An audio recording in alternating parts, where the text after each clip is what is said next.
If you were one of the thousands of people who enjoyed my little Magneto video the other day and would like to learn more about the character, then I have a short list of comics that you need to check out.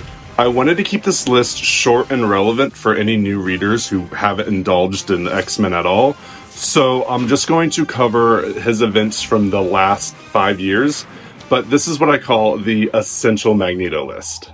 First up is House of X #1. In this, the mutants have established their own island nation, again, and Magneto spends this whole issue talking mad shit to the people at the Israeli embassy.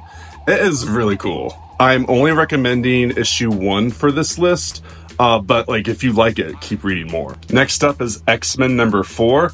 Again, this is Magneto talking a lot of mad shit to world leaders about their new island nation, and it is incredible. If you thought that last one was crazy, this one, next is Giant Size Magneto #1. This is a one-shot. It's Magneto doing some cool stuff. It doesn't seem super significant, but the events in this will pay off with some other comics on this list. Next up is Sword #1. This series is not really about Magneto, but he makes a significant presence in issue 1. And the things he says about mutants' relation not only to humans, but to the greater empires of the Marvel space world, it's really interesting. Again, phenomenal series. If you liked issue 1, keep reading it. Then there is Planet Size X-Men #1. This is another one-shot, and like the first one I mentioned, it's not super relevant to Magneto's character, but he does some really incredible feats in there, and it kind of adds on to what he was talking about in Sword #1. Next up, I'm going to ask you to read X-Men Red #1 through 7.